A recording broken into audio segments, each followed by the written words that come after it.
Anecdote d'Hérodote.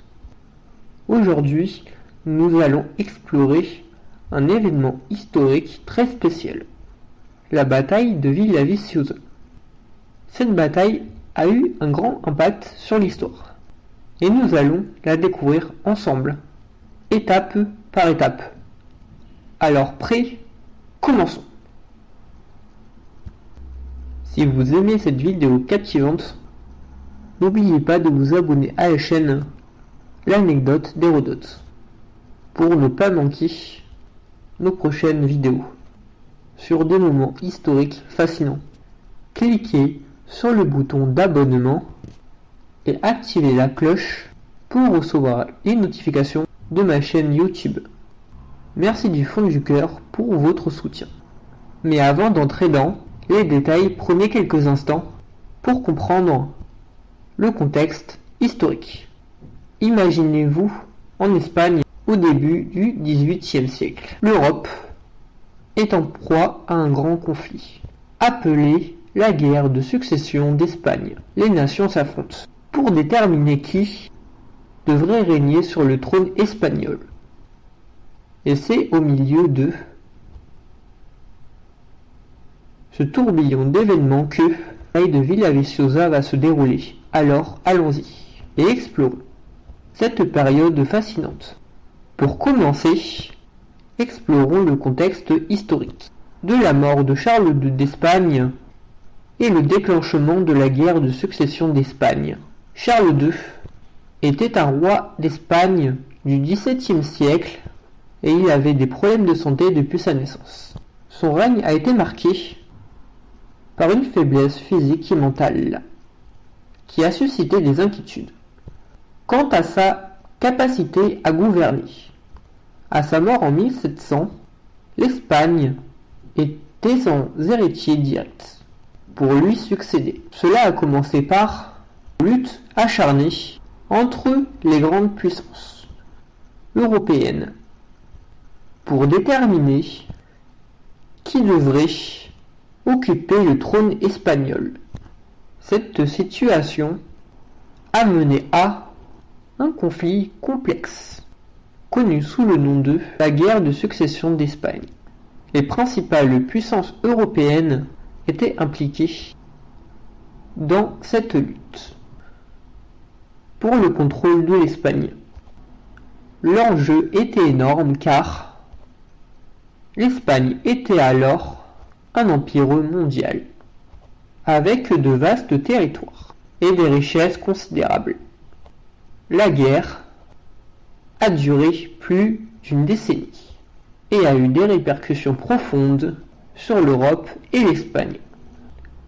Maintenant, plongeons dans le retour de la guerre de succession d'Espagne. Cette guerre a débuté en 1701, lorsque les principales puissances européennes commençaient à s'affronter. D'un côté, nous avions les partisans de l'archiduc Charles d'Autriche qui revendiquaient le trône espagnol. De l'autre, il y avait les partisans de Philippe V, petit-fils de Louis XIV de France, qui était soutenu par la couronne française. Mais la guerre, elle s'est propagée dans de nombreuses régions d'Europe et a vu de nombreuses batailles décisives. L'une des batailles les plus importantes de cette guerre était la bataille de Blenheim en 1704. Les forces alliées en Bretagne, de l'Empire et des Provinces-Unies ont remporté une victoire majeure contre les troupes de Louis XIV. Cette bataille a marqué un tournant dans le conflit et a affaibli les territoires français en Espagne. Mais la guerre était loin d'être terminée. Elle a continué pendant de nombreuses années, avec des batailles acharnées, des sièges de villes et des négociations complexes. Les enjeux étaient immenses et les conséquences de cette guerre allaient façonner l'avenir de l'Europe moderne et contemporaine. Maintenant, plongeons dans le déroulement de la bataille de Villa Viciosa en mai 710. Cette bataille a eu lieu le 10 décembre 1710 dans le cadre de la guerre de succession d'Espagne.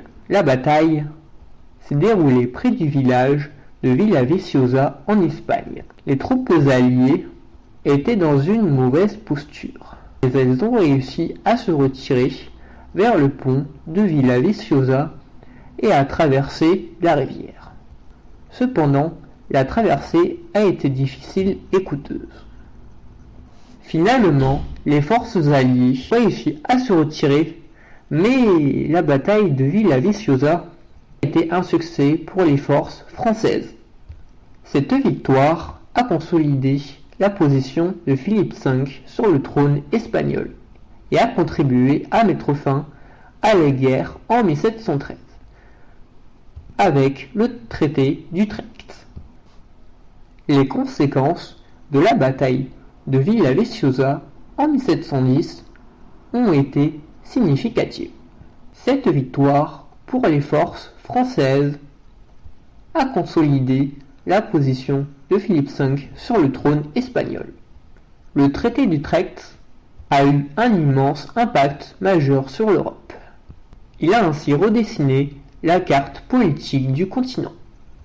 Selon les termes du traité, Philippe V est resté roi d'Espagne, mais l'Espagne a perdu plusieurs territoires importants. Par exemple, les Pays-Bas espagnols ont été cédés aux provinces unies et au Saint-Empire romain germanique. L'Espagne a également dû renoncer à ses prétentions sur le trône de France. Le traité d'Utrecht a eu des répercussions à long terme sur l'équilibre des pouvoirs en Europe.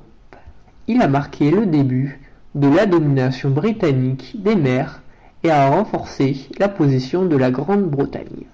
En tant que grande puissance coloniale, il a également pu affaiblir la France en limitant son expansion. En Espagne, le traité a eu des conséquences sur la gouvernance et l'administration du pays. Il a contribué à l'établissement d'une monarchie constitutionnelle et a ouvert la voie à des réformes importantes. Ainsi, la bataille de Villa Viciosa et le traité d'Utrecht ont eu des conséquences majeures sur l'histoire de l'Europe et de l'Espagne. Cette période a marqué la fin de la guerre de succession d'Espagne et le début d'une nouvelle ère politique et géopolitique.